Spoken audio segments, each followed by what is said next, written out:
Montana Territory, 1878.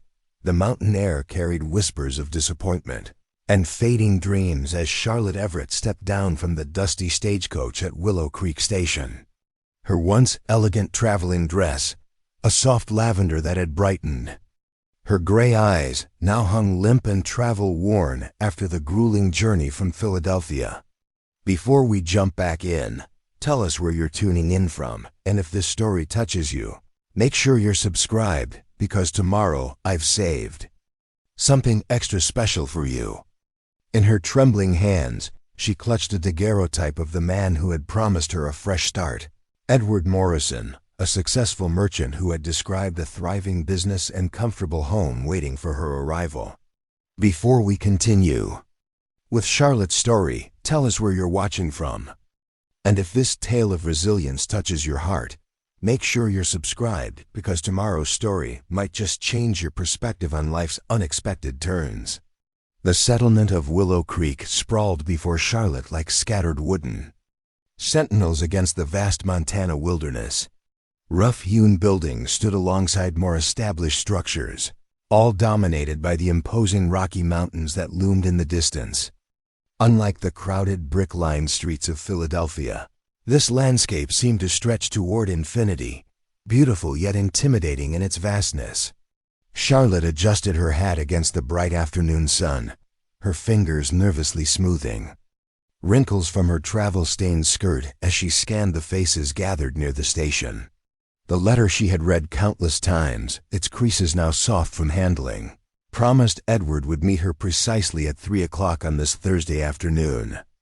She had liquidated her modest inheritance following her parents' passing from influenza, selling the small bookshop they had lovingly built together, along with their modest home. "Looking for someone, miss?" The station master emerged from his office, a weathered man with suspicious eyes that seemed to evaluate her worth in a single glance. His gaze lingered on her traveling trunk before shifting to the local Native American traders conducting business near the freight office. "Mr. Edward Morrison," Charlotte replied, her voice carrying the refined accent of her Eastern upbringing. "He owns the mercantile here and was expecting my arrival today." The station master's expression shifted to an uncomfortable mixture of pity and awkwardness. He glanced toward a group of men loading supplies onto a wagon, then back to Charlotte with evident discomfort. "Ma'am, you might want to step inside where it's quieter. There's something you should know." A cold weight settled in Charlotte's stomach despite the warm afternoon. She followed him into the station office where a small stove provided unnecessary heat in the late spring weather. Maps of the territory lined the walls alongside notices about freight costs and stagecoach schedules. "This came for you yesterday," the station master said, retrieving an envelope from his desk drawer. "Mr. Morrison left specific instructions to give it to any woman arriving on the Thursday stage from back east." Charlotte's hands trembled slightly as she broke the wax seal. The handwriting was undeniably Edward's, the same neat script that had charmed her through months of correspondence, but the words struck like physical blows. "Miss Everett, I regret to inform you that circumstances have changed significantly since our arrangement was made.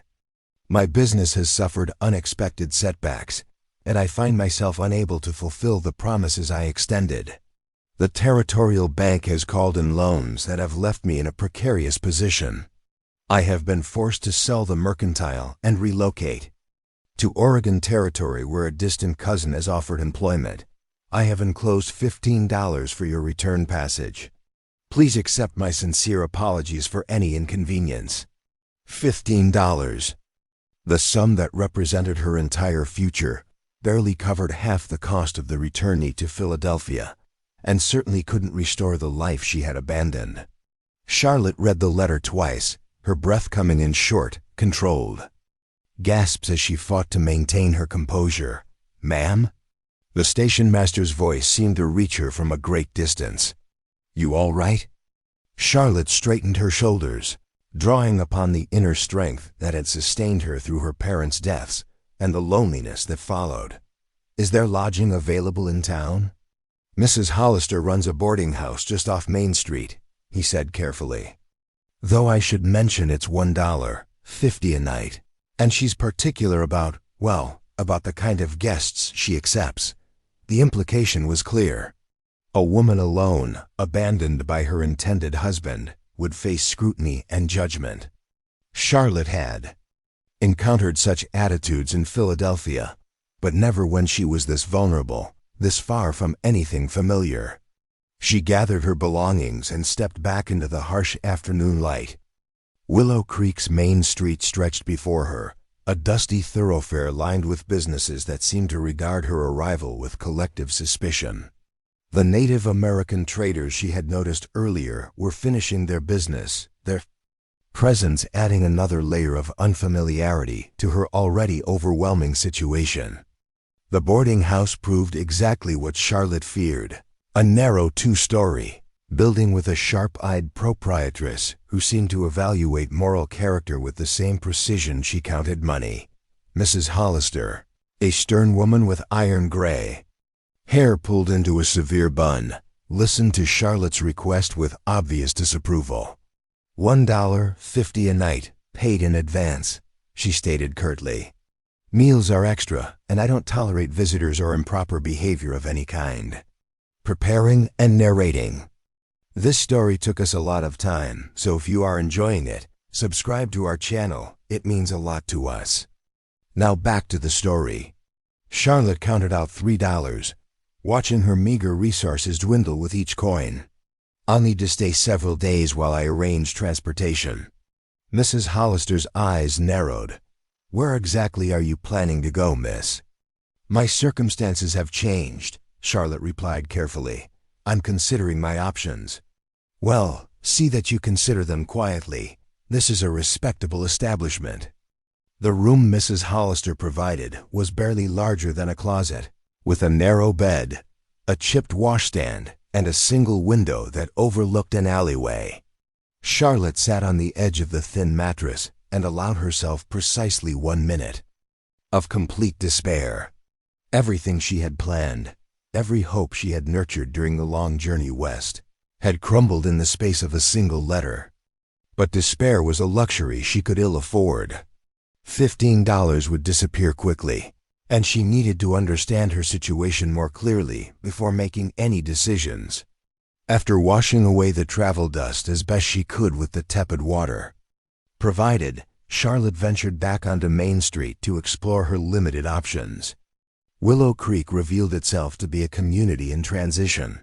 Traditional settlers operated the established businesses, the general store, the saloon, the blacksmith shop, but Charlotte noticed a significant Native American presence that suggested their role was not merely that of occasional visitors. From snippets of conversation, she gathered they were primarily Blackfoot, with long-standing claims to the surrounding lands. This cultural divide appeared to be the source of underlying tensions that rippled through the community. At the general store, Charlotte learned more about the precarious balance that governed Willow Creek's daily life. The proprietor, a friendly woman named Sarah Jenkins, seemed eager to share local information with the newcomer. "The Blackfoot have hunting grounds just north of here," she explained while measuring fabric for another customer. "They've been trading with the settlement since it was established, but there's been trouble lately with the new territorial officials pushing for stricter separation." "And Mr. Morrison's mercantile?" Charlotte inquired. Sarah's expression clouded. Edward was doing well until he got caught between the territorial regulations and his business connections with the Blackfoot traders. "The new commissioner doesn't approve of merchants who deal regularly with the tribes, claims it undermines official trading post policies." Charlotte began to understand the forces that had driven Edward's hasty departure. Her abandoned status wasn't merely personal rejection, but collateral damage and larger conflicts over land, authority, and cultural boundaries. The merchant had chosen financial survival over personal commitment when pressure mounted. As she continued exploring the town, Charlotte became aware of subtle but persistent scrutiny. Conversations paused when she passed. Women whispered behind raised hands. Men offered perfunctory politeness that barely masked their curiosity about her situation. At the dressmaker's shop, she overheard two women discussing her predicament with obvious disapproval. "A proper woman doesn't travel such distances without suitable arrangements," one declared firmly. "There's something questionable about the entire situation. And arriving just when this trouble with the Blackfoot traders is causing such difficulty," added the other. "Poor timing, if you ask me." Charlotte pretended to examine a display of ribbons while absorbing their assessment of her character and circumstances.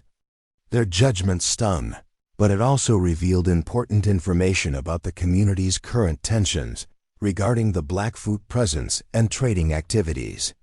By evening, Charlotte had formed a clearer picture of her predicament. She was stranded in a town where her presence was viewed with suspicion. Her resources were rapidly dwindling, and her options appeared limited to returning east in humiliation or somehow establishing herself in a community that had already judged her unfavorably. Dinner at Mrs. Hollister's boarding house proved to be a silent, uncomfortable affair. The other guests, two traveling salesmen and an elderly schoolteacher, studiously avoided conversation with her. The message was clear. She was not welcome to integrate into even their temporary community. That night, as Charlotte lay on the narrow bed listening to unfamiliar sounds, the distant howl of wolves, the occasional burst of laughter from the saloon down the street, the creaking of the boarding house settling in the cool night air, she forced herself to confront the harsh reality of her situation. She had approximately $12 remaining, no immediate prospects for employment, and no connections that might provide assistance. But she had managed her parents' bookshop after their deaths, maintained their household, and traveled across half a continent. She possessed more resilience and capability than these strangers realized. Whatever her next steps might be, she would not surrender to despair or retreat in defeat. Charlotte Everett had not traveled all this way merely to turn back at the first significant obstacle. The following morning brought both clarity and unexpected complication. Charlotte woke early and walked to the edge of town where the wild grassland stretched toward distant mountains. The sunrise painted the landscape in breathtaking hues of gold and pink, revealing a stark beauty that was beginning to grow on her despite her circumstances. She was standing near a grove of aspen trees when she noticed a rider approaching from the north. A tall man on horseback, moving with confidence across the open terrain. As he drew closer, Charlotte could see he wore a mixture of traditional clothing and frontier attire, buckskin pants, a cotton shirt with intricate beadwork, and a wide-brimmed hat that shaded his face. His bearing suggested authority and purpose as he guided his horse directly toward town. When he noticed Charlotte standing at the edge of the settlement, he slowed his approach, studying her with undisguised curiosity. There was something in his dark, assessing gaze that made Charlotte straighten her posture instinctively. "You're the woman who arrived on yesterday's stage," he said, as he brought his horse to a stop several feet away. His English was perfect, though his voice carried the subtle cadence of someone who spoke another language with equal fluency. The one Edward Morrison abandoned. Charlotte lifted her chin, surprised by his direct approach. "I am Charlotte Everett, yes, and you are?" "Daniel Black Elk." He dismounted with fluid grace, his movements suggesting a lifetime of physical competence. "I trade between the Blackfoot camps and several settlements in the territory." "How? Do you know about my situation?" Charlotte asked, though she suspected gossip had already spread her story throughout the region. A hint of humor touched his serious expression. "Willow Creek has many virtues, but discretion isn't among them. Your arrival and Morrison's departure are being discussed in settlements 20 miles away." Charlotte sighed. "Wonderful. My humiliation has become territorial news." "Not humiliation," Daniel corrected. "Morrison's cowardice has nothing to do with your worth. His choice to run rather than face consequences reveals his character, not yours." The assessment was surprisingly perceptive coming from a stranger, and Charlotte found herself appreciating his direct approach after the whispers and sidelong glances she'd endured since her arrival. "You should know the town doesn't welcome your presence," Daniel continued, his tone matter-of-fact rather than unkind.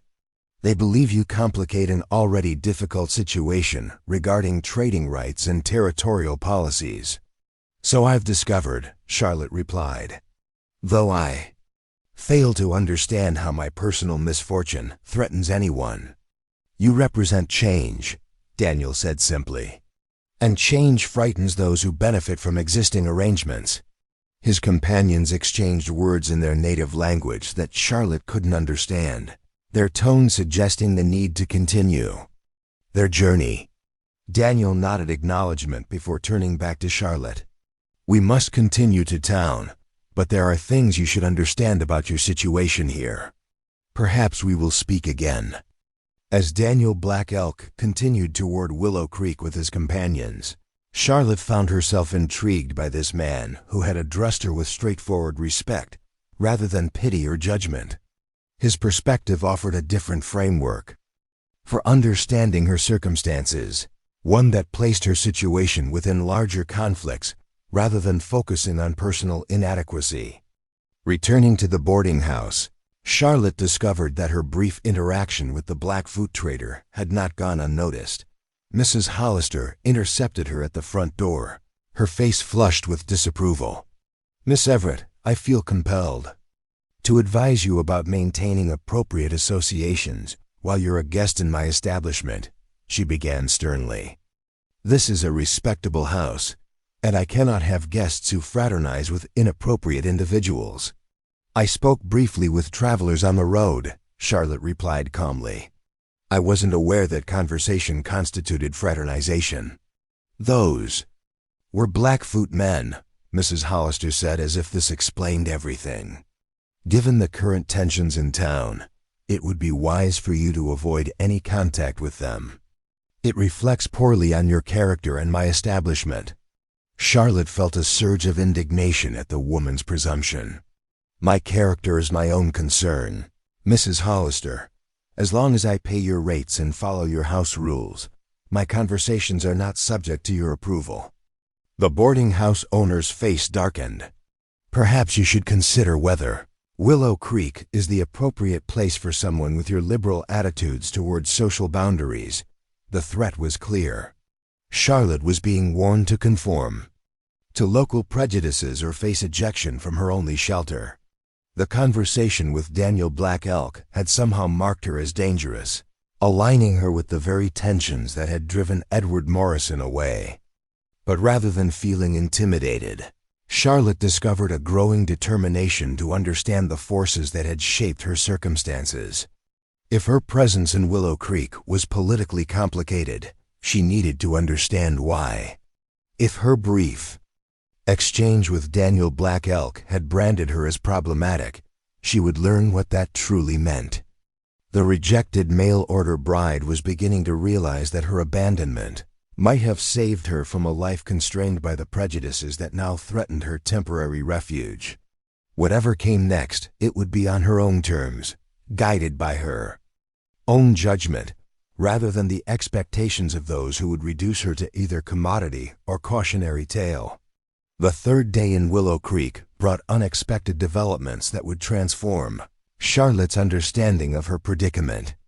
She awoke to the sound of raised voices from the street below, not the usual morning bustle of the town, but something more urgent and purposeful. Peering through her window, Charlotte saw a small delegation of Blackfoot men gathered in front of the general store. Their formal appearance and deliberate positioning suggested an official purpose rather than a casual trading visit. At the center of the group stood an imposing older man whose elaborate clothing and dignified bearing marked him as a person of significant authority. Curiosity overcame caution, and Charlotte dressed quickly, making her way downstairs despite Mrs. Hollister's disapproving glare.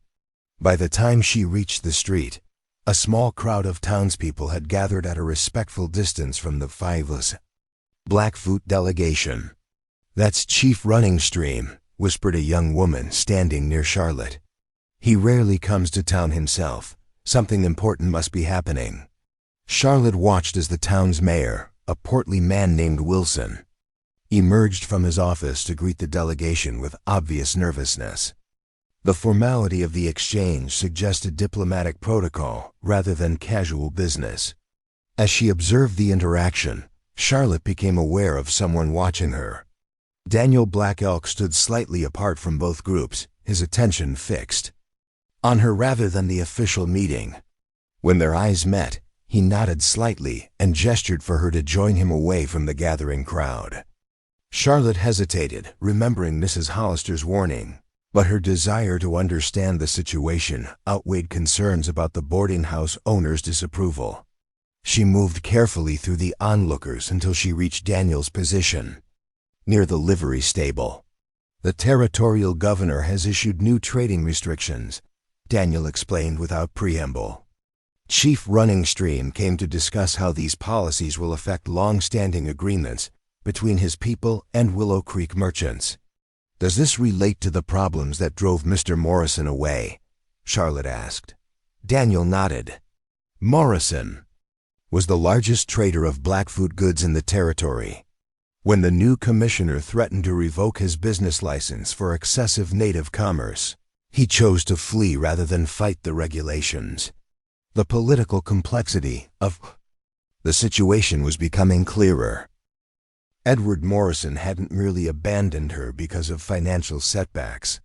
He had fled from a regulatory crackdown that targeted merchants who maintained close trading relationships with native tribes. "Why are you telling me this?" Charlotte asked, sensing there was more to Daniel's approach than mere information. His expression turned serious. "Because the town believes your arrival is connected to these developments.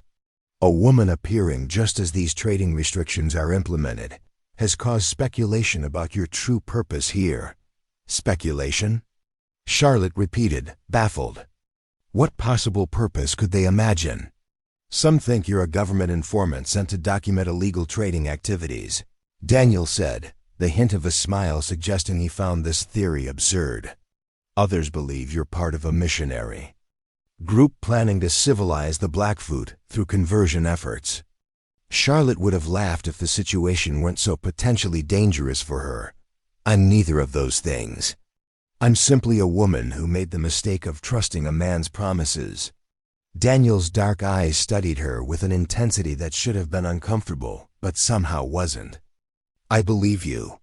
But your presence has become symbolic of changes that threaten this community's established patterns." As they spoke, Charlotte noticed the official meeting between Chief Running Stream and Mayor Wilson had concluded. The Blackfoot delegation was preparing to depart, but the chief's attention had turned toward her and Daniel. With a gesture to his companions, the older man changed direction and approached them with purposeful strides. Charlotte felt suddenly conspicuous as the impressive leader stopped before them. Chief Running Stream's weathered face revealed decades of leadership experience, and his eyes held wisdom that seemed to evaluate not just her appearance, but her essential character. Daniel spoke quickly in the Blackfoot language, clearly introducing Charlotte. The chief listened, his expression revealing nothing, before responding in English for her benefit. "Miss Everett, I understand you have traveled far only to find dishonor waiting instead of welcome." The directness of his statement surprised Charlotte, but she appreciated the absence of pity in his tone. "Yes, Chief Running Stream. Though I'm learning that Mr. Morrison's actions reflected larger pressures beyond just our arrangement." The chief nodded slowly. "A man who abandons responsibility when faced with difficulty is not worthy of a strong woman's journey." He glanced at Daniel before continuing. "My son speaks well of your character. He says you face judgment with dignity." Charlotte's eyes widened slightly at this revelation. Daniel was the chief's son, a fact he hadn't mentioned in their previous conversation. This connection suggested complexities she hadn't anticipated. "Your son has been kind enough to explain some of the tensions affecting Willow Creek," she replied carefully. though I still understand very little about my place within these developments." Chief Running Stream studied her for a long moment before speaking again. "When the deer finds itself in the wolf's territory, it must decide whether to flee, fight, or find a new path altogether. Your path here may not be what you expected, but it will reveal itself if you have the courage to walk it." With these cryptic words, he nodded respectfully and rejoined his delegation. Daniel remained beside Charlotte, his expression suggesting he was waiting for her response to this unexpected encounter. "Your father seems to believe I have some purpose here beyond being Edward Morrison's discarded bride," Charlotte said, trying to make sense of the interaction. "My father sees patterns where others see only isolated events," Daniel replied. "He believes your arrival at this particular moment has meaning beyond coincidence."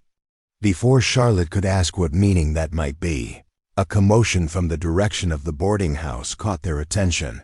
Mrs. Hollister was marching toward them with determined strides, her face flushed with anger. "Miss Everett," the boarding house owner called loudly enough for nearby townspeople to hear, "I must insist you return to the boarding house immediately. This public association with—" She gestured vaguely toward Daniel and the departing Blackfoot delegation. "With these individuals is completely unacceptable."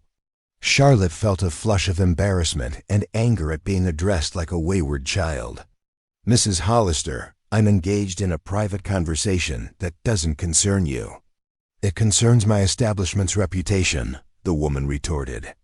"I've already received complaints from other guests about your inappropriate associations. I must ask you to collect your belongings and settle your account today. My boarding house cannot accommodate guests who create such disruption." The public ejection was clearly meant to serve as both punishment and warning. Charlotte would be made an example of what happened to women who crossed social boundaries. The murmurs from gathering onlookers confirmed that the incident would cement her reputation as someone dangerous to Willow Creek's established order. Daniel stepped forward, his posture reflecting controlled anger at her treatment. "Mrs. Hollister, your actions reflect poorly on Willow Creek's claims of civilized behavior." The boarding house owner lifted her chin defiantly. "I don't require approval from those who undermine our community's proper functioning. Miss Everett has made her choices, and now she must face the consequences." Within the hour, Charlotte found herself standing in Willow Creek's dusty main street with her traveling trunk and no shelter. The few businesses she approached for temporary accommodation found various excuses to deny her requests. The general store claimed concern about proper arrangements for single women. The hotel cited being unexpectedly full, despite visible vacancy notices. Even the church, which Charlotte hoped might offer Christian charity, suggested she would find more suitable arrangements elsewhere. The message was unmistakable.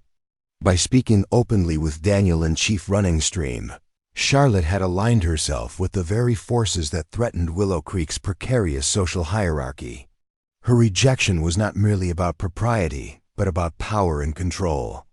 As the afternoon sun beat down mercilessly, Charlotte sought shade under a large cottonwood tree at the edge of town, her trunk serving as an impromptu seat while she contemplated her rapidly diminishing options.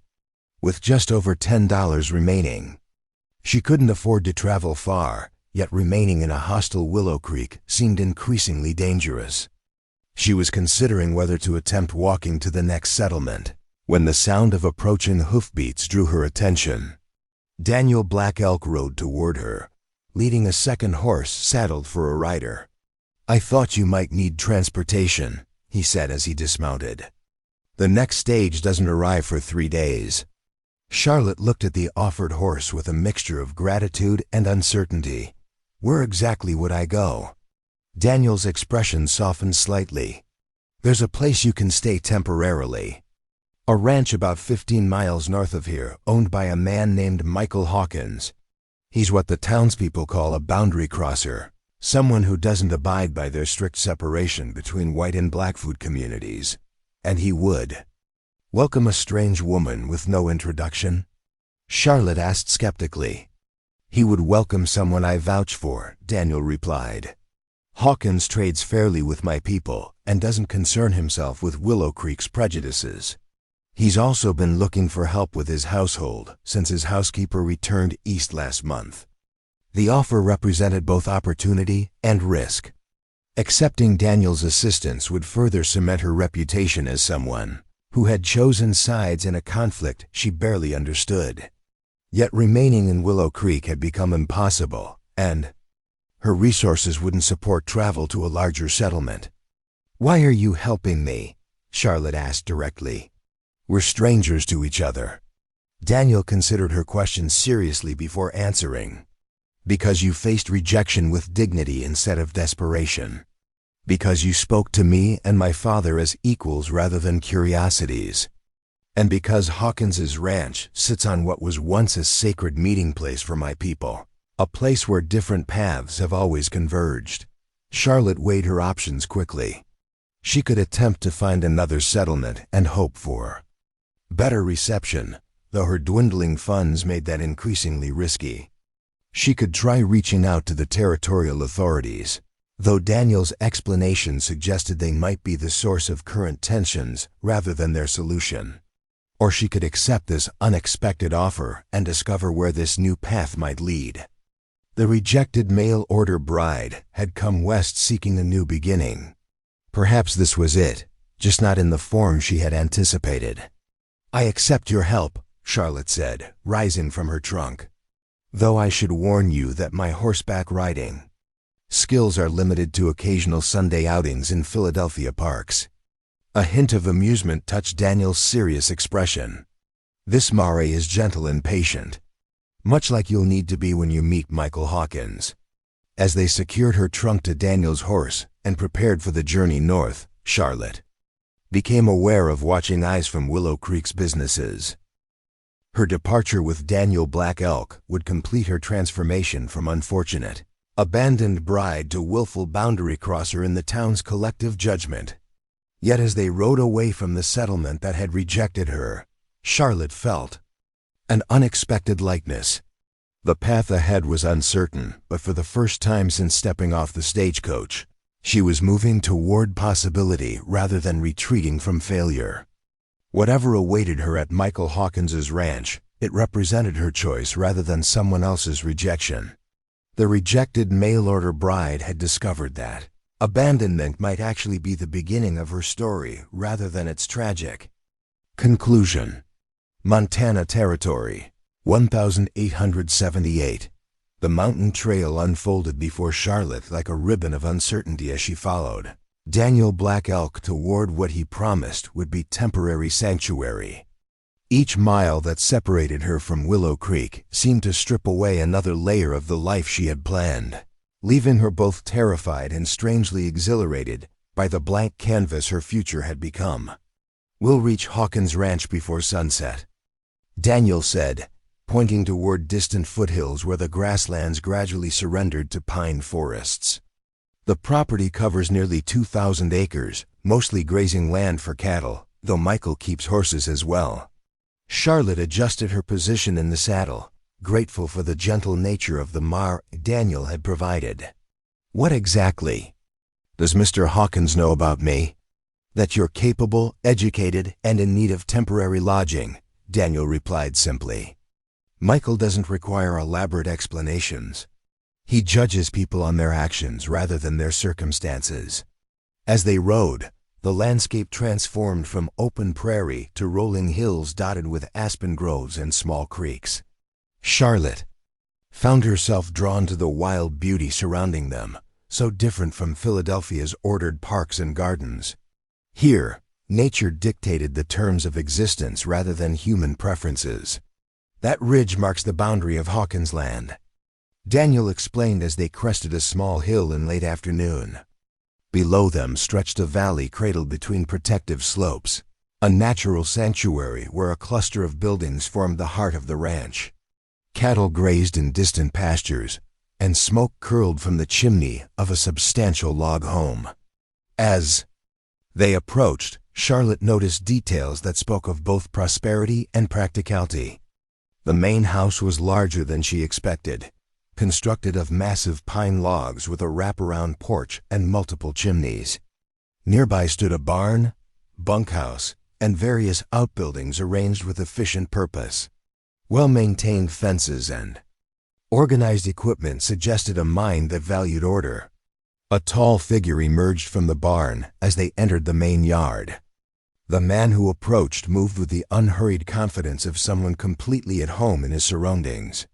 Michael Hawkins appeared to be in his early 40s, with sun-weathered skin and eyes the color of faded denim. His dark hair showed threads of silver at the temples, and a neat beard framed features that suggested both strength and thoughtfulness. "Daniel," he called in greeting, his voice carrying easily across the yard. "Didn't expect to see you before next week's trading." Daniel dismounted smoothly. Circumstances required an earlier visit. "Michael Hawkins, this is Charlotte Everett. The situation in Willow Creek has become untenable for her." Michael's gaze shifted to Charlotte, assessing without being intrusive.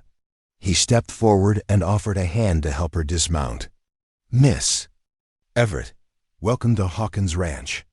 His handshake was firm but respectful, his direct gaze containing neither the pity nor the judgment she had encountered in Willow Creek. Charlotte found herself responding to his straightforward manner with unexpected relief. "Thank you for your hospitality, Mr. Hawkins. I understand this is quite unexpected." "Life out here is mostly unexpected," he replied with a slight shrug. "Daniel vouches for you, which is recommendation enough. Come inside while he sees to the horses." The interior of the ranch house revealed a surprising combination of frontier practicality and unexpected refinement. Solid furniture built for durability shared space with bookshelves holding leather-bound volumes. A large stone fireplace dominated the main room, while windows captured the spectacular mountain views. The overall impression was of a home created by someone who valued both comfort and beauty. "Sarah left about 6 weeks ago," Michael explained as he showed Charlotte to a small but pleasant bedroom off the main hallway. "Been managing on my own since then, though managing might be a generous description of my housekeeping efforts." Charlotte noted the general tidiness of the house despite his self-deprecation. "You mentioned Sarah was your housekeeper?" "For nearly 5 years. Her sister fell ill back in Ohio, so she returned east to care for her." His expression suggested genuine regret at her departure. "Good woman. Kept everything running smoothly, while I handled the ranch operations." "And what exactly would her duties have entailed?" Charlotte asked, beginning to understand Daniel's suggestion that she might find employment here. "Cooking, cleaning, managing household supplies," Michael listed. "Occasionally helping with garden vegetables and preserving for winter. I've got 3 men who handle the cattle and horses, but they're hopeless with anything domestic." He paused, studying her with frank assessment. "Daniel seems to think you might be interested in taking on similar responsibilities, at least temporarily. I can offer room, board, and fair wages." The offer presented an immediate solution to Charlotte's most pressing problems, shelter and income. Yet she hesitated, aware that accepting meant committing to a life utterly different from anything she had experienced. "I should be honest, Mr. Hawkins. I've never done household work on this scale. I managed my parents' small home in Philadelphia, but nothing approaching a working ranch." Michael's expression remained thoughtful rather than discouraged. "Were you planning to manage a household for Edward Morrison?" "Yes, though I expected a town mercantile, not—" She gestured toward the window where the vast ranch spread below them. "The skills aren't so different," Michael suggested. "Just adapted to different circumstances. I don't expect perfection, Miss Everett, just willingness to learn and adapt." His practicality was refreshing after Willow Creek's rigid expectations and judgment. Here was a straightforward exchange, her labor for his provision, without complicated social politics or hidden agendas. "I accept your offer, Mr. Hawkins, with the understanding that it's a temporary arrangement while I determine my longer-term plans." He nodded, seeming satisfied with her candor. Fair enough. We'll try it for 2 weeks and reassess. If it's not suitable for either of us, I'll ensure you have safe transportation to Helena, where you'll find more options. As they returned to the main room, Daniel was waiting, having seen to the horses and brought in Charlotte's trunk. His expression suggested approval of their arrangement. I must return to my father's camp, he explained. But I'll visit in a few days to see how you're settling in. After Daniel's departure, Michael showed Charlotte through the house, explaining routines and requirements with efficient clarity. She would have her own bedroom and shared access to the main living areas. The kitchen was well equipped, but clearly underutilized in recent weeks. A pantry held ample supplies, and a root cellar contained preserved foods for the winter months. The ranch hands eat breakfast at dawn and dinner after sunset, Michael explained. Midday, they usually manage with whatever they can grab quickly. I'm not particular about mealtimes or specific dishes. Anything edible is an improvement over my cooking. His self-deprecating humor helped ease Charlotte's anxiety about her new responsibilities. As she explored the kitchen, mentally cataloging supplies and planning the next day's meals, she felt a surprising sense of purpose, replacing the uncertainty that had plagued her since arriving in Montana Territory. That evening, Charlotte prepared a simple but satisfying dinner from the available supplies.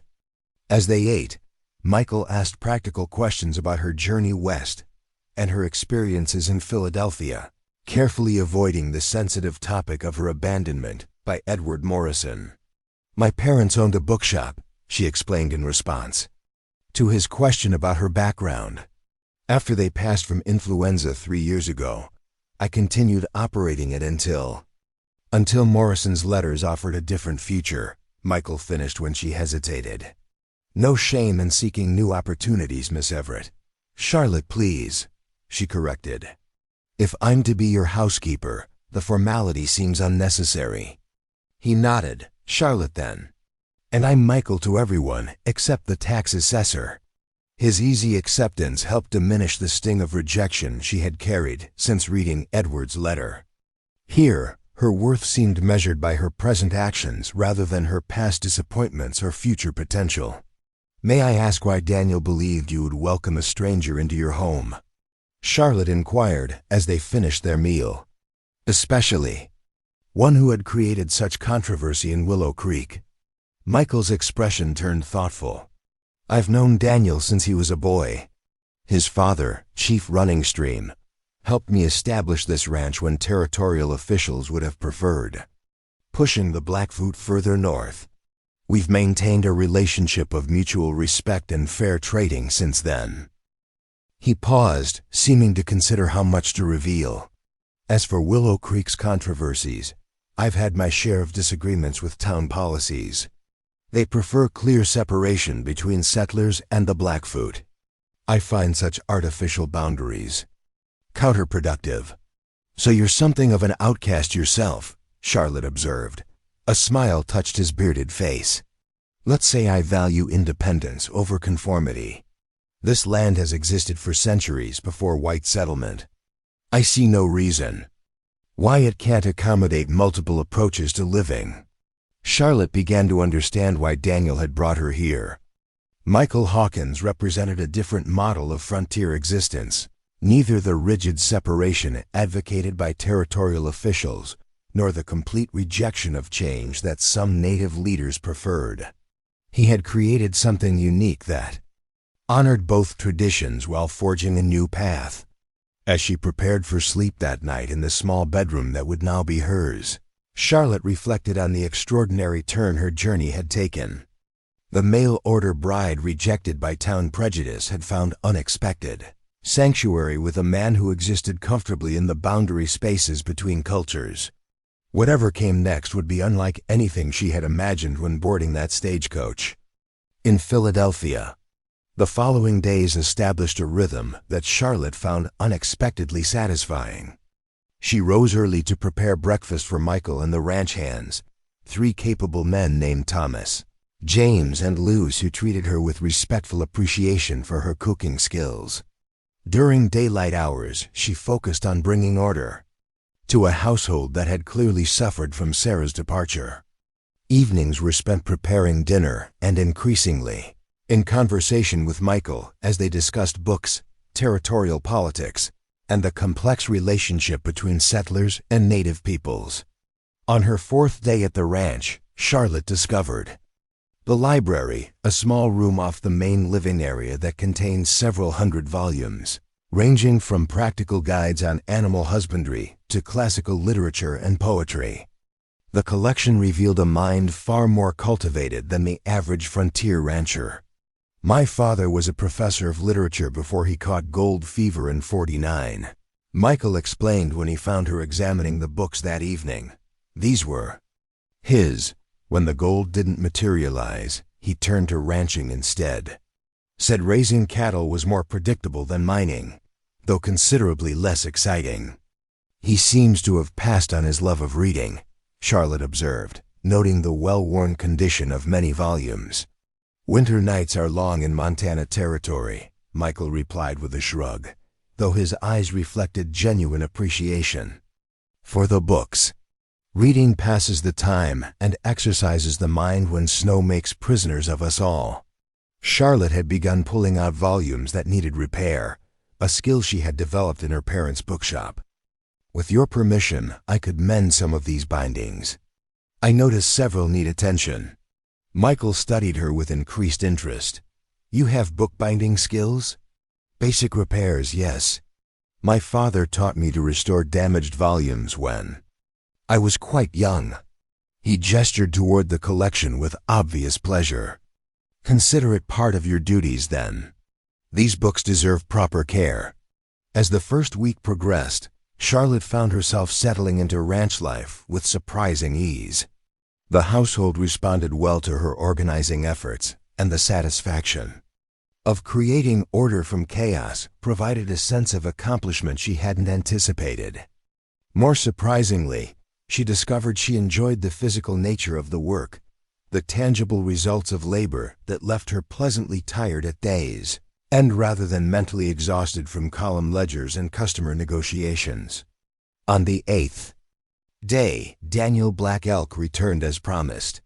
Charlotte was kneading bread dough when she saw him ride into the yard, engaged in conversation with Michael as they walked toward the barn. The easy camaraderie between the Blackfoot man and the rancher spoke of long association and mutual respect. Later, as they shared coffee on the porch, Daniel brought news from Willow Creek that made Charlotte realize how fortunate her departure had been. The territorial commissioner arrived 3 days ago, he explained. He's implementing new regulations that essentially prohibit direct trading between settlers and Blackfoot. All commerce must now go through the official government trading post. Michael's expression darkened. Giving the government a monopoly on pricing and terms. Daniel nodded grimly. Several merchants who previously traded with us have had their licenses threatened. The commissioner claims it's about ensuring fair practices, but the prices at the government post are far below market value for our goods. Charlotte understood the implications immediately. They're using economic pressure to control the Blackfoot. Precisely, Daniel confirmed, his dark eyes reflecting appreciation for her quick understanding. Dependency through financial manipulation rather than military force. More subtle but equally effective. Michael turned to Charlotte. This is why Edward Morrison abandoned both his business and your arrangement. He wasn't willing to risk his license by challenging the new regulations. The full picture of her rejection finally became clear. Edward hadn't merely suffered financial setbacks. He had faced a choice between honoring his commitment to her and challenging territorial policies that threatened his livelihood. He had chosen self-preservation over both principle and promise. What options do the Blackfoot have? Charlotte asked, finding herself genuinely concerned about the people she had briefly encountered. Limited ones, Daniel admitted. We can attempt trading further north in Canada, but the distances make regular commerce difficult. We can accept the government's terms and gradually lose our self-sufficiency. Or we can find alternative arrangements with individuals willing to risk. Official disapproval. His gaze shifted meaningfully toward Michael, who nodded in silent understanding. Charlotte suddenly realized the ranch likely served as more than just a cattle operation. It was potentially an alternative trading hub for Blackfoot goods, outside official channels. The ranch sits in a jurisdictional gray area, Michael explained, confirming her suspicion. Technically within territorial boundaries, but far enough from established settlements that officials rarely venture here without specific purpose. Is that why you were willing to offer me sanctuary? Charlotte asked. Because I had already demonstrated willingness to challenge Willow Creek's boundaries? Michael studied her thoughtfully before responding. I offered you employment because Daniel vouched for your character and you needed assistance. But your question about boundaries deserves an honest answer. Yes, I value independence from arbitrary restrictions, and I suspected you might share that quality. The conversation continued as twilight settled over the ranch, with Daniel and Michael discussing strategies for maintaining fair trade despite increasing restrictions. Charlotte found herself drawn into their planning, offering occasional observations from her business experience that both men considered with respectful attention. When Daniel prepared to depart, he paused beside Charlotte. You seem to have found your place more quickly than expected. It's temporary, she reminded him, though with less conviction than when she had first arrived. His expression suggested he perceived more than she had acknowledged.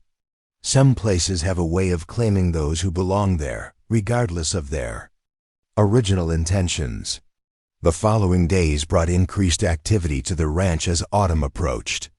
Charlotte's responsibilities expanded beyond basic housekeeping to include preserving garden, produce for winter, and organizing supplies that would sustain the household through the coming months. She discovered unexpected satisfaction in these practical tasks that connected her directly to the cycles of the land. Michael increasingly included her in discussions about ranch operations, valuing her organizational skills and attention to detail. Their evening conversations expanded to include ranch management, with Charlotte gradually offering suggestions drawn from her business experience that Michael often implemented. 2 weeks after her arrival, a wagon arrived from Chief Running Stream's camp, laden with handcrafted items, intricately beaded moccasins, carefully tanned hides, woven blankets of exceptional quality. Charlotte watched as Michael and the Blackfoot traders conducted business with mutual respect, setting fair prices through straightforward negotiation rather than the exploitation she had heard characterized government trading posts. The blankets will sell well in Helena, Michael explained later as they inventoried the items in the barn loft. The merchant I work with there appreciates quality and pays accordingly. The hides will go to a tannery in Bozeman that doesn't ask questions about origin. And the profits return to the Blackfoot, Charlotte concluded, understanding the arrangement. Michael nodded. Minus reasonable compensation for transportation and risk. It's not perfect, but it's fairer than the alternatives. Charlotte ran her fingers across a beautifully crafted blanket, appreciating the skill evident in every fiber.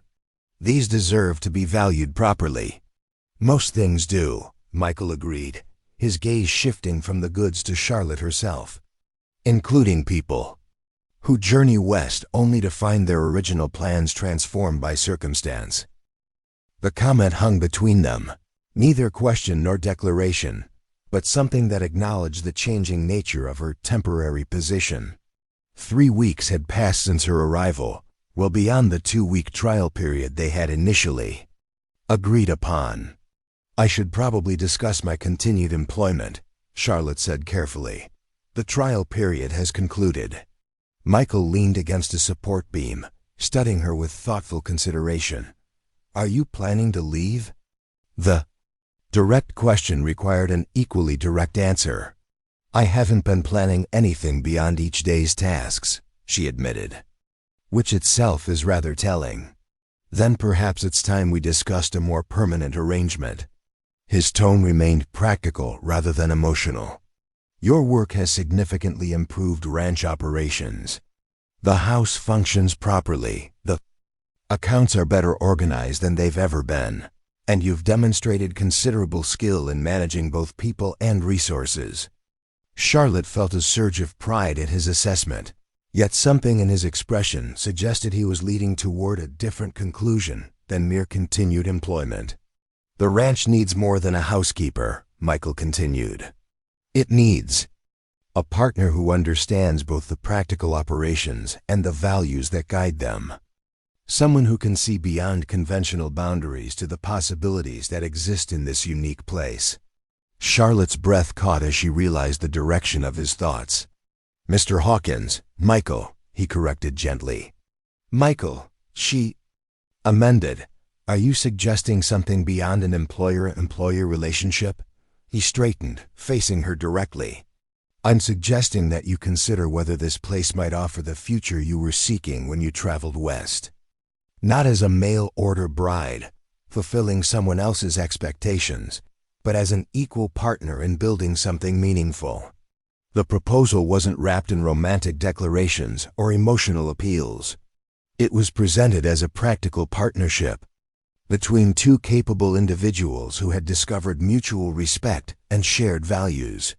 Yet Charlotte sensed deeper currents beneath his measured words, appreciation that extended beyond her practical contributions, connection that had grown through their evening conversations, and understanding that required no elaborate explanations. This is rather unexpected, she managed, though in truth she had felt the possibility growing in their daily interactions. Is it? Michael asked quietly. You've been running this ranch alongside me for weeks now, making decisions that affect its operation, planning for its future. The only question is whether you wish to continue doing so as an employee or as something more permanent. Charlotte looked out the loft window toward the mountains that cradled the ranch valley, considering how dramatically her circumstances had changed since that moment of devastating rejection in Willow Creek. The mail-order bride who had been publicly humiliated for crossing social boundaries had found her way to a place where those very boundaries were questioned and redefined daily. I would need time to consider such a significant decision, she said finally. Michael nodded, respecting her caution. Of course, the offer remains open while you consider. Nothing about our current arrangement needs to change until you decide. As they descended from the loft, Charlotte felt the weight of his proposal balanced against the unexpected contentment she had found at Hawkins Ranch. The rejected bride had been offered something far more valuable than the security she had originally sought, the opportunity to build a life based on genuine partnership rather than dependent obligation. The following morning brought unexpected visitors that would clarify Charlotte's decision. As she was hanging laundry in the crisp autumn air, a territorial marshal and 2 deputies rode into the ranch yard, their official presence immediately creating tension among the ranch hands. Michael emerged from the barn to greet them with careful neutrality. Marshal Bennett.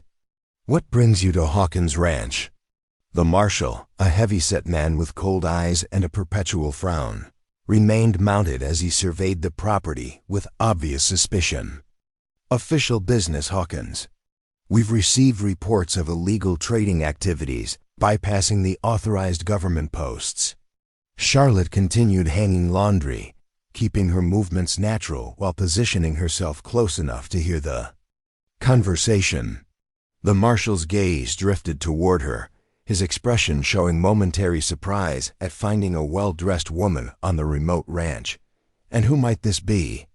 He asked, clearly not expecting to encounter a woman of Charlotte's evident refinement. Before Michael could respond, Charlotte stepped forward. Charlotte Everett, Marshal. I manage the household here at Hawkins Ranch. Marshal Bennett's eyes narrowed with sudden recognition. Charlotte Everett? The mail-order bride who caused such a stir in Willow Creek. His tone carried both surprise and suspicion as he glanced between Charlotte and Michael. Interesting that you found employment so quickly. And in such a remote location. Charlotte lifted her chin slightly, refusing to be intimidated. Fortunate circumstances, Marshal. Mr. Hawkins needed household management, and I needed employment. Convenient timing, the Marshal observed, his implication clear. Especially given the recent trading restrictions that caused such concern in Willow Creek. Michael stepped forward, his stance protective without being confrontational. Is there a specific purpose to your visit, Marshal Bennett? My men have work to attend to. The Marshal dismounted, signaling his deputies to do the same. We're conducting inspections of all remote properties within 50 miles of the Blackfoot territory. New territorial directives require documentation of all goods being transported or stored for commercial purposes. My ranch isn't a trading post, Michael replied evenly. I raise cattle and horses. Any goods I purchase for personal use aren't subject to inspection. That's for me to determine, Bennett countered, his authority clearly something he enjoyed wielding. We'll need to examine your barn, storage areas, and any outbuildings. He gestured toward the main house, including the residence. Charlotte felt her heart quicken, knowing the loft contained Blackfoot crafts intended for sale in Helena and Bozeman. If discovered, Michael could face significant legal consequences, possibly including loss of his ranch. I'll need to see a warrant for searching the house, Charlotte interjected, drawing on knowledge from her father's occasional legal troubles with Philadelphia authorities. Residential dwellings require specific documentation for inspection. The Marshal's expression darkened at her challenge. This is territorial business, ma'am. Different rules apply out here than in your eastern cities. The Constitution applies everywhere in the United States, Charlotte countered, maintaining a respectful tone despite her defiance, including Montana Territory. I believe the Fourth Amendment protects against unreasonable searches. Michael gave her a subtle look of approval before turning back to the Marshal. You're welcome to inspect the barn and cattle operations, Marshal Bennett. For the house, I'll need to see proper documentation. For a moment, tension hung in the air as the Marshal weighed his options. Finally, he nodded curtly. We'll start with the barn. But I'll be back with the necessary papers for a complete inspection. As the Marshal and his deputies moved toward the barn with Michael, Charlotte returned to the house, mind racing with the implications of their arrival. She needed to remove evidence of the trading activities before the Marshal returned with a warrant. The loft contained nearly 30 Blackfoot items intended for sale, far too many to hide effectively within the house. As she considered options, Charlotte remembered the root cellar, a space Bennett would likely overlook even with a warrant, as it appeared to contain only preserved foods for winter. Working quickly, she moved the items from the loft to the root cellar, concealing them behind rows of preserved vegetables and fruits. The most distinctive pieces, intricately beaded ceremonial items that were clearly of Blackfoot origin, she hid within her own trunk beneath personal belongings. No male officer would examine closely. By the time she finished, the Marshal and his men had completed their inspection of the barn and outbuildings. Through the window, Charlotte could see Michael maintaining a calm demeanor, despite the obvious tension in his shoulders. Found nothing improper, Bennett announced as he approached the house, clearly disappointed. But I'll return within the week with proper documentation to inspect the residence. You'll be welcome when you have the appropriate papers, Michael replied with formal correctness that barely masked his relief. After the Marshal and his deputies departed, Charlotte and Michael stood on the porch watching until they disappeared over the ridge that marked the ranch's boundary. Thank you, Michael said quietly. Your quick thinking about the warrant likely saved us considerable trouble. I moved the trading goods to the root cellar, Charlotte informed him. The most distinctive pieces are hidden in my trunk. Michael turned to her, his expression reflecting new appreciation. You didn't hesitate to involve yourself in a potentially dangerous situation. It wasn't a difficult decision, Charlotte replied honestly. What you're doing here, creating fair trade opportunities that respect both cultures, deserves protection." His gaze held hers for a long moment. "The Marshal's visit clarifies the risks of remaining here. If you wish to reconsider my offer in light of today's events, I would understand completely." Charlotte thought about the alternatives: returning east in defeat, seeking employment in Helena among strangers, starting over somewhere without the connections and purpose she had found here. None appealed compared to the life taking shape at Hawkins Ranch. "Actually," she said with newfound certainty, "today's events have helped clarify my decision. I accept your offer, Michael. I want to build something meaningful here as your partner." The smile that transformed his usually serious face revealed happiness he made no attempt to conceal. "You understand it won't be easy. The territorial authorities clearly have suspicions, and Willow Creek's prejudices won't diminish simply because we wish them to." "Nothing worthwhile comes easily," Charlotte replied, finding strength in the conviction that had been growing since her arrival. "My journey west taught me that disappointment can lead to unexpected opportunity when we remain open to possibilities beyond our original plans." The sound of approaching horses interrupted their conversation. Both turned, fearing the Marshals. Return, but instead saw Daniel Black Elk riding toward the ranch alongside an older Blackfoot man Charlotte recognized as Chief Running Stream. "An important visit," Michael observed, his expression turning serious again. "The chief rarely travels this far from their encampment unless matters are significant." Charlotte nodded, understanding the honor such a visit represented. "I'll prepare refreshments while you greet them." As she moved efficiently through the kitchen, preparing coffee and the freshly baked bread she had completed that morning, Charlotte reflected on how naturally she had stepped into the role of ranch mistress, the mail-order bride who had arrived in Montana Territory seeking security through marriage, had found something far more valuable: partnership based on mutual respect and shared purpose. Chief Running Stream and Daniel joined Michael on the wide porch, their conversation pausing respectfully when Charlotte brought out the refreshments. The chief acknowledged her with a dignified nod that carried more significance than casual greeting. "Miss Everett," he said in perfect English, "your presence at Hawkins Ranch brings balance long missing from this place."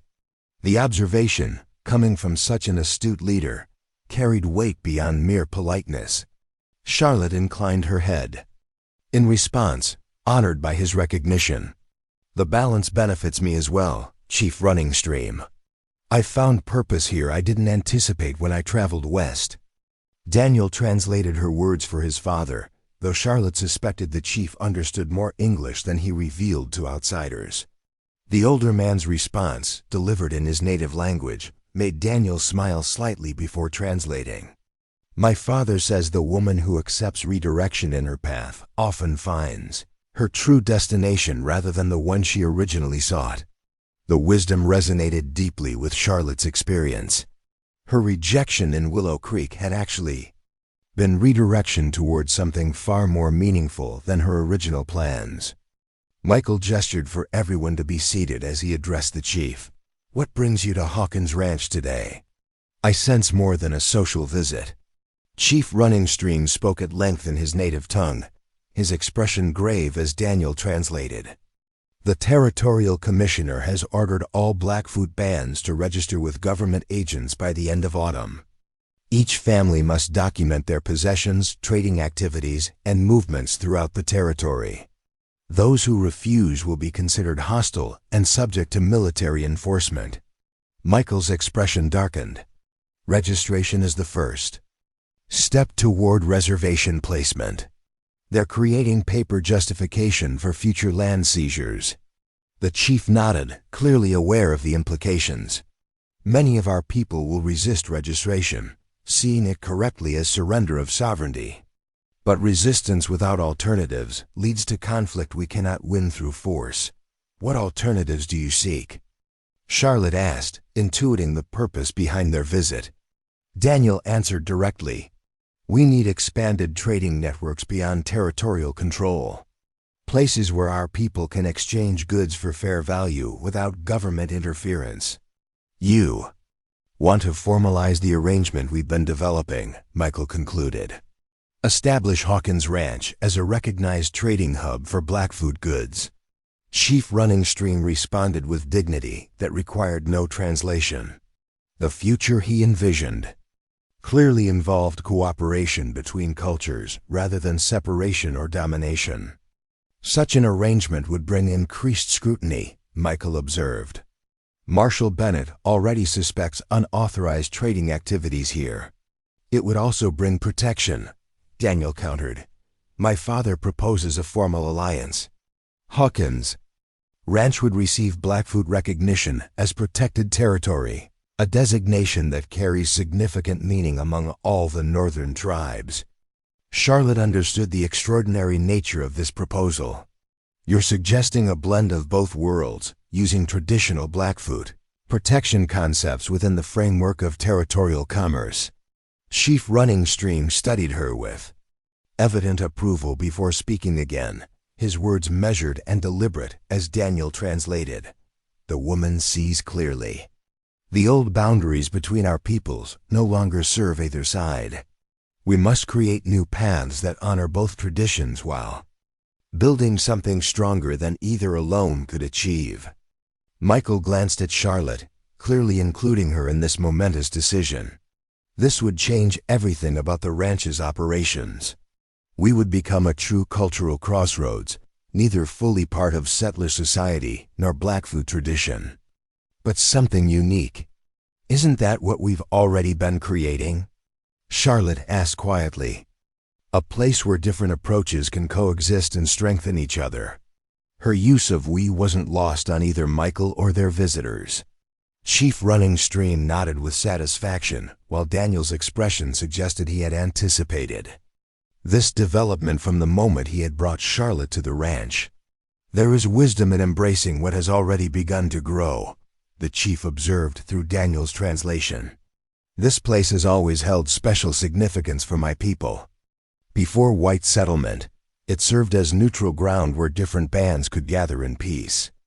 Perhaps its true purpose is being restored rather than created anew. As the discussion continued through the afternoon, plans took shape for a new kind of trading relationship. Hawkins Ranch would serve as a central collection point for Blackfoot crafts, which would then be transported to sympathetic merchants in larger settlements. In return, the ranch would receive not only fair compensation, but the protection and support of the Blackfoot people. When Chief Running Stream and Daniel prepared to depart, the older man addressed Charlotte directly in his native language. Daniel's translation carried obvious approval. My father says you have completed a journey much longer than the distance from Philadelphia to Montana. You have traveled from seeking approval to creating purpose, from accepting others' judgments to forming your own vision. This is the true measure of a person's worth. That evening, after their visitors had departed, Charlotte and Michael sat on the porch watching twilight settle over the valley. The momentous nature of the day's events, from the marshal's threatening visit to the chief's transformative proposal, had shifted their relationship into something neither had fully anticipated when Charlotte first arrived. We've committed to a challenging path, Michael observed, his tone reflective rather than doubtful. Creating something that exists outside established boundaries always invites opposition. Charlotte nodded, understanding the risks they faced. Yet it also offers possibilities neither side could achieve alone. There's something powerful in building bridges rather than walls. Michael reached for her hand, the gesture both protective and respectful. You've transformed this ranch in ways I never imagined when Daniel brought you here. It was functioning before, but now it has purpose beyond mere survival. We've transformed each other, Charlotte corrected gently. The woman who stepped off that stagecoach in Willow Creek couldn't have envisioned this future. She was seeking security through traditional means, not partnership in creating something unprecedented. As darkness deepened around them, Charlotte reflected on the extraordinary journey that had brought her to this moment. The mail-order bride rejected for crossing social boundaries had found her true calling in a place dedicated to reimagining those very boundaries. What had initially seemed like catastrophic abandonment had actually been the first step toward authentic fulfillment. The following weeks brought rapid changes to Hawkins Ranch as they implemented the vision developed. With chief running stream, a separate building was constructed specifically for trading activities, designed to blend Blackfoot architectural elements with practical frontier construction. Charlotte established formal record-keeping systems that documented all transactions, while protecting the identity of native traders from potential territorial interference. Michael expanded his network of sympathetic merchants in Helena, Bozeman, and even as far as Wyoming Territory, creating distribution channels for Blackfoot crafts that would bring fair compensation to their creators. The revenue allowed Blackfoot families to purchase necessary supplies without depending on exploitative government trading posts. Their personal relationship deepened alongside these developments. Michael formally proposed marriage 6 weeks after Charlotte accepted partnership in the ranch operations. The ceremony reflected the unique nature of their union, performed by a traveling minister, but incorporating Blackfoot blessing rituals that Daniel and his father arranged. Not exactly the wedding you envisioned when you traveled west, Michael observed as they stood together after the simple ceremony, surrounded by ranch hands, neighboring settlers, and a significant delegation of Blackfoot well-wishers. Far better, Charlotte replied with complete conviction. I was seeking security through dependency. Instead, I found strength through partnership. The territorial authorities did indeed increase scrutiny of Hawkins Ranch as its reputation grew. Marshal Bennett returned with warrants, conducted inspections, and filed reports with his superiors. Yet the careful legal structure Charlotte had established for their trading operations provided protection against direct interference. They operated within the letter of territorial law while challenging its underlying assumptions about cultural separation. More significantly, the Blackfoot protection extended to the ranch, created a buffer against both official harassment and potential hostility from less enlightened settlers. Word spread throughout the territory that Hawkins Ranch existed under special circumstances, not through force or defiance, but through mutual respect and fair dealing that benefited all involved. Charlotte's reputation underwent its own transformation. The woman who had been whispered about as that abandoned mail-order bride in Willow Creek became known as a respected businesswoman whose innovative approaches to cross-cultural commerce were studied even by those who claimed to disapprove. Several merchants from Willow Creek eventually established discreet trading relationships with the ranch, recognizing the economic advantages despite their previous prejudices. One crisp autumn day, almost exactly a year after Charlotte's arrival in Montana Territory, a familiar figure appeared at the ranch. Edward Morrison, looking considerably less prosperous than he had described in his letters, rode into the yard with the hesitant manner of someone unsure of his welcome. Charlotte was supervising the packing of Blackfoot crafts for transport to Helena when she noticed his arrival. The sight of the man who had rejected her so callously should have provoked anger or at least discomfort. Instead, she felt a surprising sense of gratitude for the redirection his abandonment had provided. Michael emerged from the barn, immediately recognizing the visitor from Charlotte's descriptions. His protective stance softened when she placed a reassuring hand on his arm. "Mr. Morrison," Charlotte greeted her former fiancé with composed dignity. "What brings you to Hawkins Ranch?" Edward removed his hat, looking uncomfortable under their combined scrutiny. "Mrs. Hawkins, I wanted to offer an apology for my behavior last year. My departure from Willow Creek was handled poorly." "Yes, it was," Charlotte agreed simply, neither rejecting his apology nor immediately accepting it. "Though it ultimately led to circumstances far better than either of us could have anticipated." Edward glanced around the thriving ranch, taking in the evidence of prosperity and purposeful activity. "So I've heard," Your operation here has become quite well known throughout the territory. Would you like some coffee, Mr. Morrison? Charlotte offered, her hospitality genuine despite their history. You've had a long ride from wherever. You've settled. Over coffee on the porch, Edward explained his circumstances since leaving Willow Creek. His hasty relocation to Oregon Territory had proven less advantageous than hoped. The cousin's promised position hadn't materialized as described, and he had eventually returned to Montana, establishing a small mercantile in a settlement north of Helena. Business is adequate but challenging, he admitted. The territorial regulations regarding native trading have become increasingly restrictive, limiting opportunities for merchants throughout the region. Charlotte listened with genuine interest, rather than satisfaction at his diminished circumstances. The regulations are designed to control rather than facilitate fair commerce. There are alternatives for those willing to consider less conventional approaches. Edward studied her with new respect, clearly recognizing that the accommodating bride he had expected had been replaced by a confident businesswoman with her own vision. I've heard about your alternative approaches, he acknowledged. That's partially why I came. I wanted to see if there might be possibilities for establishing trading connections with your network. Michael, who had remained largely silent during their conversation, exchanged a glance with Charlotte that contained volumes of shared understanding. They had discussed exactly this possibility, former adversaries eventually recognizing the practical advantages of their trading model. We're always open to expanding our network with merchants committed to fair trading practices, Charlotte replied carefully.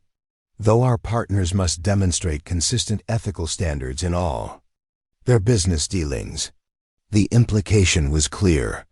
Edward's past behavior would not be forgotten, but neither would it automatically disqualify him from future consideration if he proved worthy of trust. As their unexpected visitor departed later that afternoon with information about their trading requirements and ethical expectations, Charlotte stood beside Michael, watching Edward's retreating figure. Are you comfortable potentially working with him after what happened? Michael asked, his concern evident. Charlotte considered the question thoughtfully. His rejection led me here, to something far more meaningful than I was seeking. Holding grudges serves no purpose when we're building something larger than personal grievances. Michael's expression reflected admiration for her perspective. You've come to embody the very principles this ranch represents, finding strength in connection rather than separation, growth through challenge rather than comfort. As they turned back toward the ranch house, their home, their business center, their foundation for building bridges between cultures, Charlotte reflected on the extraordinary journey from rejection to purpose. The mail-order bride abandoned by town prejudice had discovered her true calling in creating connections where others saw only divisions.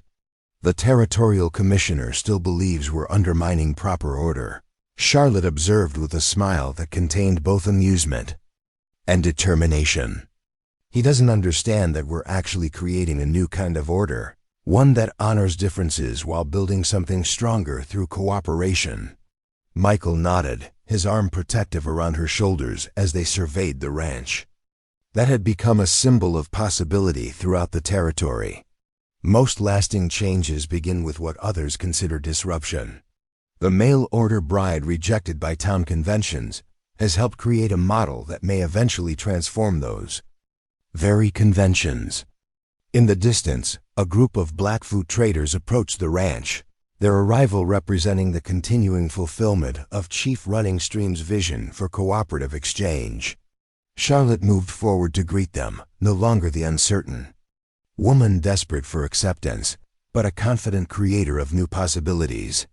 The rejected bride had found her true home not in conforming to expectations, but in helping build something that transcended them, a legacy far more significant than anything she could have imagined when that stagecoach delivered her to Willow Creek just 1 year before. Montana Territory, 1883, 5 years had transformed Hawkins Ranch from a remote cattle operation into a thriving center of cultural exchange that defied territorial expectations. The main house had expanded to accommodate both growing business operations and the family that now occupied it. Charlotte stood on the porch watching her 3-year-old daughter Emma playing in the yard under the watchful eye of Marie Blackfeather, the Blackfoot woman who had become both household assistant and treasured friend. Beside Emma, 2 Blackfoot children laughed as they engaged in an improvised game involving pine cones and elaborate rules only the children seemed to understand. Their easy camaraderie represented everything Charlotte and Michael had worked to create, a place where different traditions coexisted without erasing each other's unique qualities. The sound of approaching horses drew Charlotte's attention to the road leading from Willow Creek. A wagon laden with supplies made its way toward the ranch, followed by several riders whose relaxed posture suggested familiar visitors rather than official inspection. She recognized Edward Morrison among them, his once tentative business relationship with the ranch having evolved into regular trading partnerships over the past 4 years. Before we continue with Charlotte and Michael's story, if you're enjoying this tale of perseverance and transformation, make sure you're subscribed to our channel. Tomorrow we'll share another inspiring story about finding strength in unexpected circumstances. The ranch had grown significantly since Charlotte's arrival 5 years earlier. What had begun as an isolated cattle operation now included expanded trading facilities, guest accommodations for visiting merchants and tribal representatives, and educational spaces where cultural knowledge was shared rather than suppressed. Most impressively, a small printing shop occupied a recently constructed building where Charlotte had established the territory's first bilingual newspaper, The Bridge Builder, which published in both English and Blackfoot languages. "Wagons here with the new printing supplies," Michael called from the barn where he'd been repairing equipment.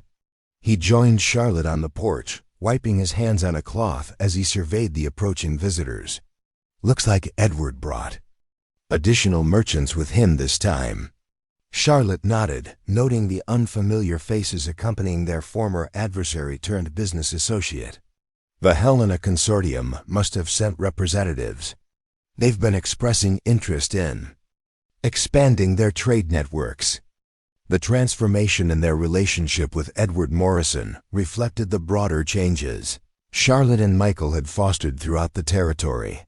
Initial suspicion had gradually yielded to pragmatic cooperation, which eventually evolved into genuine respect as the economic benefits of their approach became undeniable.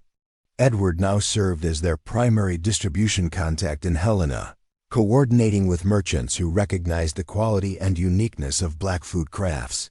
"Charlotte," Edward called in greeting as the wagon reached the yard. "I've brought visitors eager to see your operation firsthand.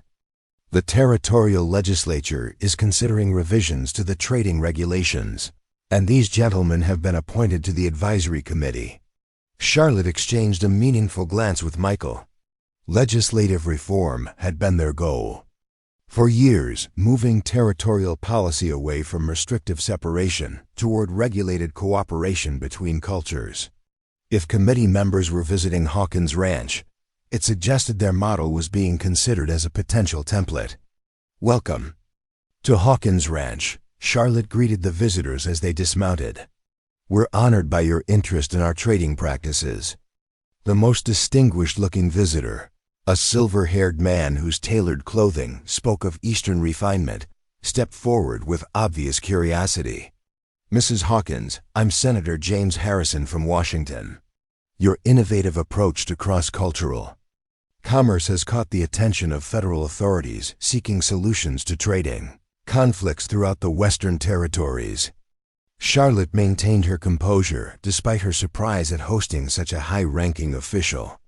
"We've simply created a system that acknowledges the economic and cultural benefits of cooperation rather than separation, Senator, a system that has proven remarkably successful," the senator observed, glancing around at the thriving operation. Your trading volume has increased by over 300% in 4 years, with virtually no reports of the conflicts that plague government-managed trading posts. Michael joined them, extending his hand to their distinguished visitor. Success comes naturally when both sides feel respected and fairly treated. Our approach isn't complicated, just consistent application of ethical principles that benefit everyone involved. As Charlotte directed the unloading of printing supplies and arranged refreshments for their guests, she reflected on the extraordinary journey that had brought them to this moment. The rejected mail-order bride had created something far more significant than the conventional marriage she had originally sought. Hawkins Ranch had become a model being studied by territorial and even federal officials, seeking better approaches to cross-cultural relations. Senator Harrison and his colleagues spent the afternoon touring the ranch operations, particularly the trading facilities where Charlotte demonstrated their record-keeping systems, quality control measures, and fair pricing structures. The visitors seemed especially impressed by the educational initiative she had developed, where Blackfoot artisans taught traditional crafting techniques to interested settlers, while learning modern business practices that helped them navigate the changing economic landscape. "Your newspaper is particularly intriguing," the senator commented as Charlotte showed him the printing shop where the bridge builder was produced. "Publishing in both languages creates shared understanding that might otherwise be impossible." Charlotte ran her hand along the printing press that represented one of her proudest achievements. Language barriers maintain separation far more effectively than physical distances. When people can access the same information and stories, they begin to recognize shared concerns despite cultural differences. "And circulation?" the senator inquired, examining recent editions that covered everything from territorial policies to agricultural techniques to traditional Blackfoot stories. "Nearly 1,000 copies distributed throughout Montana Territory and into Wyoming," Charlotte replied with justified pride. "We've even received subscription requests from Washington and New York from officials interested in Western development models." The senator's expression reflected genuine admiration. "Mrs. Hawkins, your accomplishments here represent exactly the kind of innovative thinking we need throughout the territories. The conventional approach of forced separation has created more problems than it has solved." That evening, Charlotte and Michael hosted dinner for their distinguished visitors. The large dining room that had been added to the original ranch house accommodated not only the senator's party, but also Chief Running Stream, Daniel Black Elk, and several other Blackfoot leaders who had been instrumental in developing their trading network. The meal itself represented their integrative approach. Traditional Western dishes served alongside Blackfoot specialties, creating a culinary experience that honored both traditions. More significant than the food was the conversation, territorial officials and tribal leaders engaging in direct dialogue about shared concerns and potential cooperation. Charlotte, taking her place at the head of the table alongside Michael, felt a profound sense of accomplishment as she observed the diverse gathering. 5 years earlier, such a meeting would have been unimaginable, not only because territorial policies discourage such interaction, but because the prejudices on both sides would have prevented meaningful exchange. "Before we begin our meal," Michael announced, raising his glass, "I'd like to acknowledge the visionary whose determination made all of this possible." When Charlotte arrived in Montana Territory as a rejected mail-order bride, no one could have predicted she would transform not just this ranch, but our entire approach to cross-cultural commerce. Senator Harrison raised his glass in response. To Mrs. Hawkins, whose rejection by Willow Creek proved to be the territory's great fortune. As appreciative murmurs and raised glasses circled the table, Charlotte felt momentary embarrassment at being the center of attention. "The credit belongs to everyone who believed in possibilities beyond conventional boundaries," she responded. "Especially to the Blackfoot leaders who trusted us enough to build something new together." Chief Running Stream, now in his 70s but still commanding natural respect, spoke through Daniel's translation. The woman who arrived seeking one path was redirected toward her true purpose.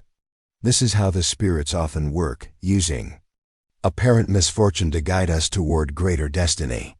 The dinner conversation flowed naturally between practical business matters and broader philosophical discussions about the future of territorial development.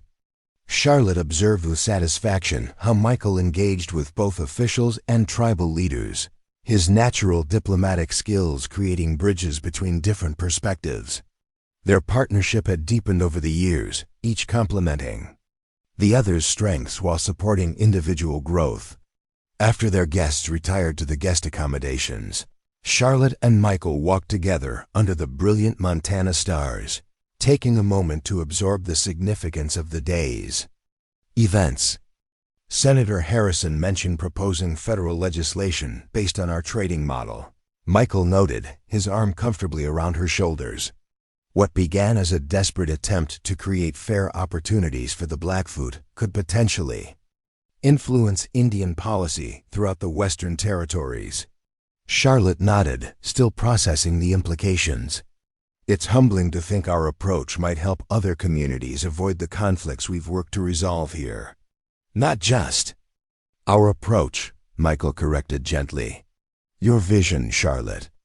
The systems you've created, the relationships you've nurtured, the newspaper you established, these have transformed theoretical possibilities into practical reality. She leaned against him, grateful for his unwavering support through the challenges they had faced together.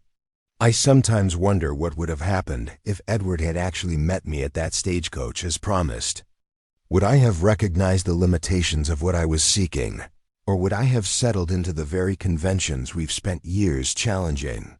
Michael considered her question thoughtfully. Perhaps rejection was necessary for you to discover your true strength. The mail-order bride, seeking security through traditional marriage, might never have discovered her capacity for creating transformative change. The following morning brought another significant visitor, one whose arrival caused more tension than the senator's distinguished presence. Marshal Bennett, now promoted to Chief Territorial Marshal, rode into the ranch yard accompanied by 2 deputies. Unlike his previous inspection visits, which had been characterized by suspicious hostility, his demeanor now suggested reluctant admiration. Mrs. Hawkins, he greeted Charlotte as she met him on the porch. I've been instructed to deliver this official communication from the territorial governor's office. Charlotte accepted the sealed document with carefully concealed apprehension.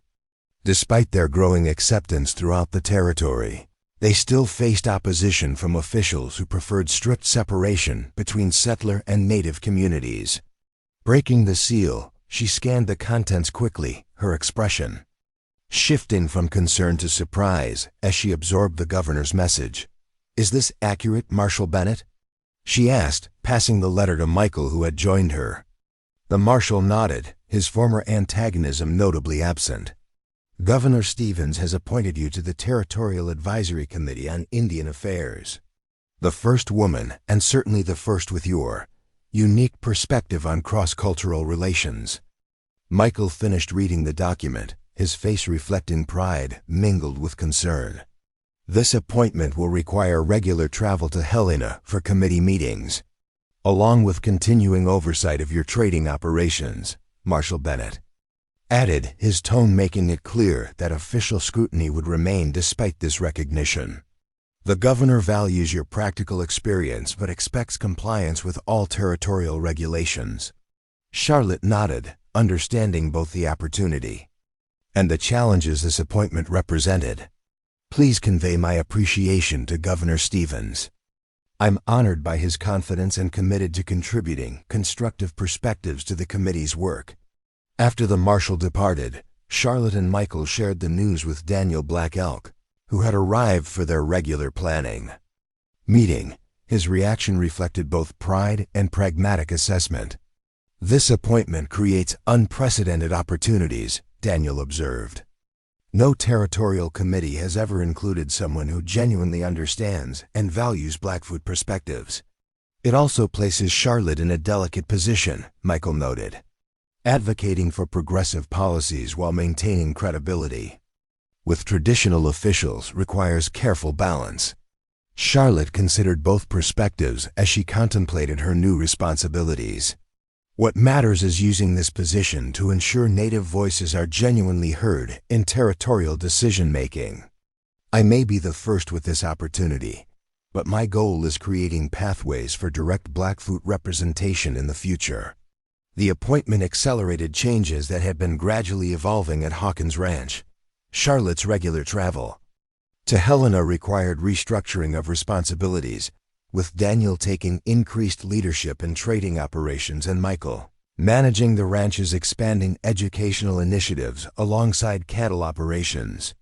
Most significantly, the role brought Charlotte into contact with territorial leaders and federal officials who previously would have dismissed her perspective entirely. Her practical experience, detailed documentation of successful trading practices, and articulate advocacy gradually influenced policy discussions throughout the territory. 6 months after her appointment, Charlotte found herself addressing the full territorial legislature, presenting data on the economic benefits of regulated cooperation rather than restrictive separation. The chamber, filled predominantly with men accustomed to conventional approaches to the Indian problem, listened with surprising attention as she outlined practical alternatives. Gentlemen, the question isn't whether cultural interaction will occur in Montana Territory, Charlotte explained, her voice steady despite the intimidating setting. Contact between Native peoples and settlers is inevitable. The relevant question is whether that interaction will occur through regulated, mutually beneficial systems or through conflict arising from attempts to impose artificial separation.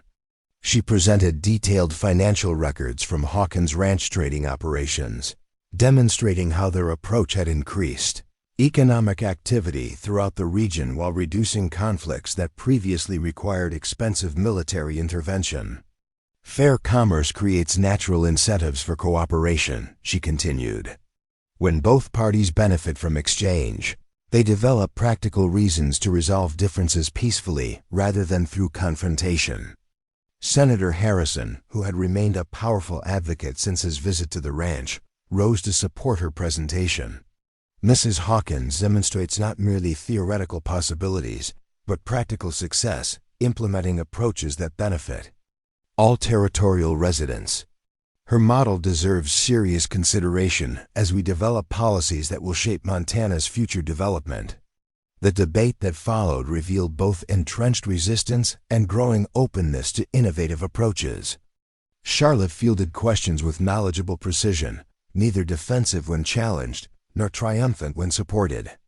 Her calm competence gradually shifted the conversation from ideological positions to practical considerations. That evening, after the legislative session concluded, Charlotte wrote a detailed letter to Michael describing the day's events.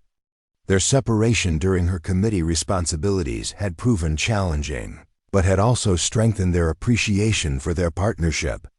Each letter included not only business matters, but personal reflections that maintained their connection despite physical distance. The most significant moment wasn't during my formal presentation, she wrote, but afterward when 3 legislators who initially opposed our approach requested specific information about implementing similar trading systems in their districts. Change happens not through grand declarations but through countless, individual reconsiderations of previously held certainties. 2 weeks later, Charlotte returned to Hawkins Ranch after an extended session in Helena. As the familiar landscape came into view, the valley cradled between protective ridges, the expanded ranch buildings representing years of progressive development, the Blackfoot encampment where visiting traders and artisans gathered, she felt the profound satisfaction of returning to a home created through purposeful vision rather than conventional expectations. Emma ran to meet her mother's wagon, her excitement at Charlotte's return evident in her flying braids and breathless greeting. At 4 years old, she moved confidently between cultures, speaking both English and Blackfoot with childish fluency, embodying the integration her parents had worked to create. Michael waited on the porch, his smile reflecting both welcome and understanding of the pressures she had faced in Helena. Their reunion that evening, after Emma had been tucked into bed with stories of territorial adventures, allowed Charlotte to share both her professional challenges and personal reflections. The Legislative Committee approved preliminary regulations. "Based on our trading model," she reported, the achievement significant despite her matter-of-fact tone. Implementation begins next month in 3 districts, with potential expansion if results prove positive. Michael's pride in her accomplishment was evident. From rejected bride to territorial policy architect in 5 years. Quite a journey. Charlotte smiled at his characterization. From seeking security through dependence to creating security through partnership. The rejection in Willow Creek may have been the greatest gift I've ever received, though it certainly didn't feel that way at the time. The following morning brought an unexpected letter delivered by a writer from Willow Creek. The envelope bore the official seal of the town council, its formal appearance suggesting significant content rather than personal correspondence. Charlotte opened it at the breakfast table, scanning the contents with increasing surprise. "It's an invitation," she told Michael, looking up from the letter. "Willow Creek is celebrating its 20th anniversary as an incorporated settlement, and they've invited me to deliver the keynote address at their Founding Day celebration." Michael raised an eyebrow, well aware of the irony. "The town that rejected you now seeks your presence as an honored speaker. Times have certainly changed." Charlotte reread the invitation, noting the respectful tone and specific reference to her contributions to territorial development. "They're particularly interested in my perspectives on creating cooperation across cultural boundaries. Apparently my reputation has overshadowed the mail-order bride scandal." "Will you accept?" Michael asked, understanding the complex emotion such an invitation might provoke. Charlotte considered the question thoughtfully. Returning to Willow Creek as a distinguished speaker rather than a rejected bride offered obvious vindication. Yet her motivation had evolved beyond seeking approval from those who had once dismissed her. Yes, she decided. Not for personal satisfaction, but because it provides another platform for advancing the principles we've worked to establish. If Willow Creek is genuinely interested in cooperative approaches, that represents significant progress worth supporting. 2 weeks later, Charlotte found herself approaching the town that had once expelled her in humiliation. Willow Creek had grown considerably, with new buildings and businesses reflecting increased prosperity. As her wagon entered Main Street, she noted with interest how the town's expansion had naturally integrated Blackfoot presence despite the separation policies once strictly enforced. Mrs. Hollister's boarding house still stood in its original location, though a fresh coat of paint and expanded front porch suggested improved circumstances. Charlotte smiled at the memory of her ejection from those premises, a moment of crisis that had ultimately directed her toward Michael and the ranch that became her true home. The town celebration was being held in the newly constructed Civic Hall, where territorial flags and festive decorations created an atmosphere of community pride. Charlotte's arrival caused visible ripples of recognition among older residents who remembered the scandal of 5 years earlier, while younger citizens simply saw the distinguished committee member whose policies were reshaping territorial relations. Mayor Wilson, who had presided over the town when Charlotte was rejected, greeted her with careful courtesy that acknowledged their complicated history without directly referencing it. "Mrs. Hawkins, we're honored by your acceptance of our invitation. Your insights on cross-cultural cooperation are particularly relevant as our town expands trading relationships with neighboring Blackfoot communities." Charlotte acknowledged his greeting with professional warmth that neither dwelled on past grievances nor pretended they hadn't occurred. Willow Creek's interest in cooperative development models represents important progress, Mayor Wilson. I'm pleased to contribute to the conversation." As she was escorted to the speaker's platform, Charlotte noticed Edward Morrison among the audience, now a respected merchant whose business had gradually adopted many of the practices pioneered at Hawkins Ranch. Their eyes met briefly, his nod conveying respect that had been hard-earned through years of demonstrated integrity on both sides. More surprising was the presence of several Blackfoot traders seated among the townspeople, an integration that would have been unthinkable when Charlotte first arrived in Montana Territory, the town that had once expelled her for merely speaking.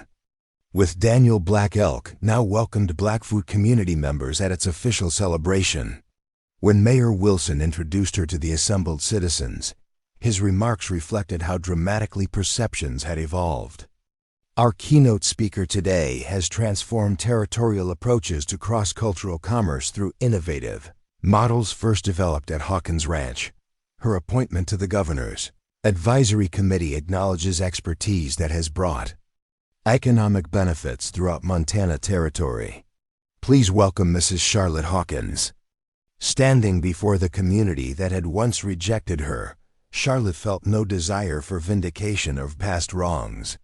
Instead, she experienced the deeper satisfaction of witnessing genuine evolution in the very attitudes that had once driven her away. 5 years ago, I arrived in Willow Creek seeking security through traditional paths, she began, acknowledging their shared history without dwelling on its painful aspects. What I discovered instead was an opportunity to create something far more meaningful than I had originally imagined. She described the journey from conventional expectations to innovative possibilities, emphasizing practical benefits rather than ideological positions. The economic advantages of cooperative trading, the cultural enrichment of shared knowledge, the security that came through partnership rather than separation. These practical outcomes resonated with the business-minded community. The boundaries we create often limit our own prosperity as much as they restrict others, Charlotte explained. When we replace arbitrary separation with regulated cooperation, we discover possibilities that benefit everyone involved. As she concluded her address, Charlotte observed how attentively the audience had listened, not merely out of courtesy to a distinguished visitor, but with genuine interest in approaches that offered practical advantages. The town that had once ejected her for crossing cultural boundaries now actively sought guidance on building productive, cross-cultural relationships. Following her speech, several merchants approached with specific questions about implementing trading practices similar to those developed at Hawkins Ranch. Women who had once whispered disapprovingly about the abandoned mail order bride now sought her perspectives on educational initiatives. Even Mrs. Hollister appeared, her former judgment replaced by somewhat strained politeness that nevertheless acknowledged Charlotte's achieved position. As Charlotte prepared to depart Willow Creek, Mayor Wilson presented her with a formal letter of appreciation from the town council. Your vision has benefited communities throughout the territory, including the one that once failed to recognize your potential. We hope this visit represents the beginning of ongoing cooperation between Willow Creek and Hawkins Ranch. The acknowledgement required no response beyond professional courtesy, which Charlotte provided with the grace that had become her hallmark in territorial relations. As her wagon departed the town that had once rejected her, she felt neither triumph nor resentment, only appreciation for the journey that rejection had initiated. Returning home to Hawkins Ranch, Charlotte found Michael waiting on the porch with Emma beside him. The sight of her family and the home they had built together provided perspective on everything that had transpired in Willow Creek. "How was your triumphant return?" Michael asked as she joined them, his expression suggesting he understood the complex emotions such a visit might evoke. Charlotte settled beside them, watching the sunset paint the valley in gold and purple hues, less about triumph and more about transformation. "The town has changed significantly, as have I." Emma climbed into her lap, eager to share stories of her day's adventures with the Blackfoot children who had become her closest friends. Her easy movement between cultures embodied everything Charlotte and Michael had worked to create, a future where integration brought strength rather than threatening identity. As darkness settled over the ranch that had grown from isolated cattle operation to territorial model for cross-cultural cooperation, Charlotte reflected on the extraordinary journey from rejection to purpose. The mail-order bride, abandoned by town prejudice, had discovered her true calling in creating connections where others saw only divisions. Sometimes, she observed to Michael as they watched stars emerge above their mountain valley, what first appears as rejection is actually redirection towards something far more meaningful than what we originally sought. The ranch around them, with its trading facilities, educational spaces, printing shop, and diverse community, stood as living testimony to that principle. What had begun with a devastating letter at a dusty stagecoach station had evolved into a legacy that would influence territorial development for generations to come. The rejected bride had found her true home not in conforming to expectations, but in transforming them, creating something far more significant than the conventional security she had initially sought. Her journey from Philadelphia to Montana territory had covered much more than physical distance. It had carried her from seeking approval to creating purpose, from accepting others' judgments to forming her own vision, the true measure of a life well lived. Up next, you've got 2 more standout stories right on your screen. If this one hit the mark, you won't want to pass these up. Just click and check them out. And don't forget to subscribe and turn on the notification bell so you don't miss any upload from us.